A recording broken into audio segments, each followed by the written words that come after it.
ही किया। लेकिन देखिए ना, विवेक का हाल तो वैसा का वैसा ही है। घर में ना सुबह का नाश्ता बनता है और ना खाना। नौकरी पर जाने की बात करूं तो खाने को दौड़ते हैं मुझे।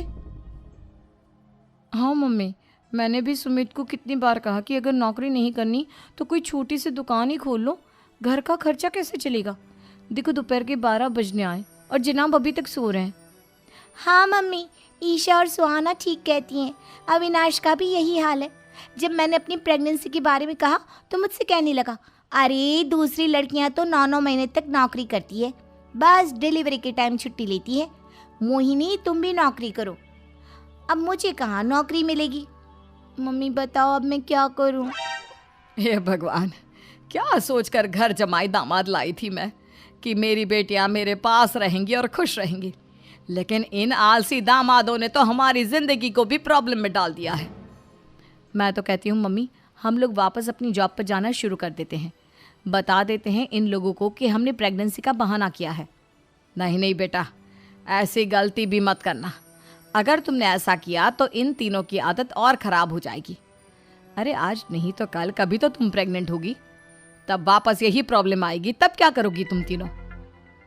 हाँ मम्मी, आपकी बात तो बिल्कुल सही है। इन लोगों को तो सुधारना ही पड़ेगा। लेकिन कैसे? अपने बच्चों के आने की खबर सुनकर भी इन लोगों पर कोई असर नहीं हो रहा। पैसे कमाने के लिए घर से बाहर निकलना ही नहीं चाहते ये तीनों।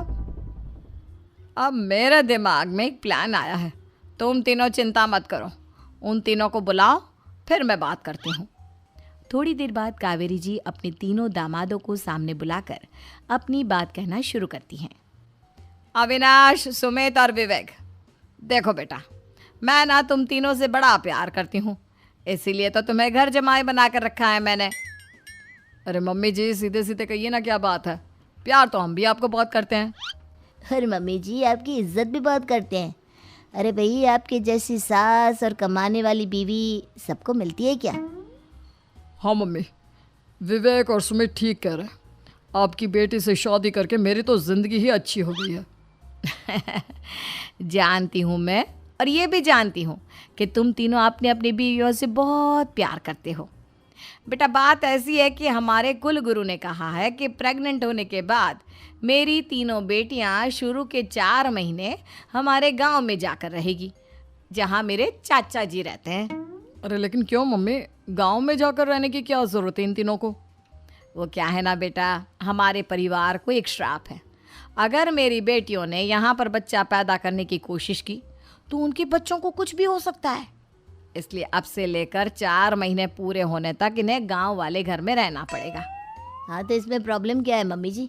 हम भी वहाँ जाकर रहेंगे, पिकनिक मनाएंगे। अरे भाई बीवी जहाँ, हम भी वहाँ।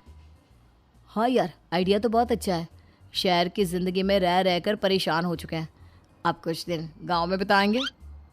तुम लोग समझने की कोशिश क्यों नहीं करते?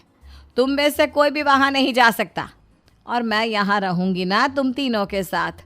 4 महीने की तो बात है, उसके बाद ये तीनों ही लौट कर आ जाएंगी। ठीक है मम्मी जी, अब हमारे बच्चों का सवाल है तो ये तो करना ही पड़ेगा। कावेरी अपनी तीनों बेटियों को कुछ दिन के लिए घर से बाहर कहीं दूसरे शहर में रहने के लिए भेज देती है। कुछ दिनों के बाद, अरे मम्मी जी, बहुत दिन से पिज्ज़ा नहीं खाया, मंगवाइए ना।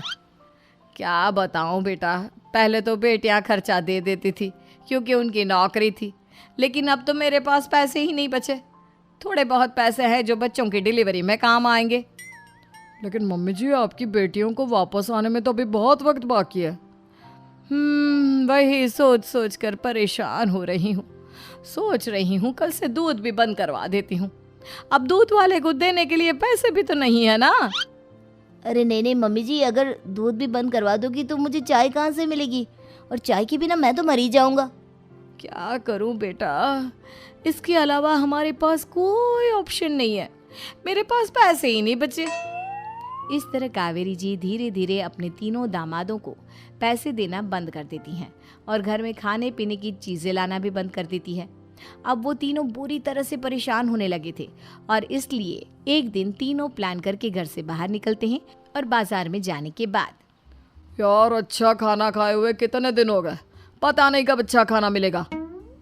हमारी बीवियों के जाने के बाद तो हमारी हालत भिखारियों जैसी हो गई है यार। कुछ भी हो, मुझे तो आज पिज्ज़ा खाना ही खाना है। जेब में 1 रुपया नहीं और पिज्ज़ा खाएगा, कहाँ से आएंगे पैसे? अरे देख वहाँ सामने बोर्ड पर क्या लिखा हुआ है, कंप्यूटर पर काम करने के लिए एक आदमी की आवश्यकता है। भाई मैं तो जा रहा हूँ, काम करूँगा और शाम तक पैसे लाकर आराम से पिज्ज़ा खाऊंगा। जा जा, तुझे कोई काम नहीं देने वाला, हम तो घर जा रहे हैं। चल भाई सुमित। सुमित और अविनाश वहाँ से चले जाते हैं और विवेक उस कंप्यूटर शॉप पर सारा दिन काम करके 5,000 रुपये कमा कर घर लौट कर आता है और अपने खाने के लिए अच्छी अच्छी चीज़ें भी लेकर आता है। ये देखकर विवेक और सुमित के दिल में भी कुछ पैसे कमाने की इच्छा जागती है। अरे सुबह सुबह कहाँ चल दिए तुम? मम्मी जी एक बहुत अच्छी जगह मिली है, कंप्यूटर पर काम करने के 5,000 मिले थे कल मुझे। अगर रोज़ काम करूँगा तो पूरे 40,000 की तनख्वाह। अरे वाह, ये तो बहुत अच्छी बात है दामाद जी, आपको जाना ही चाहिए।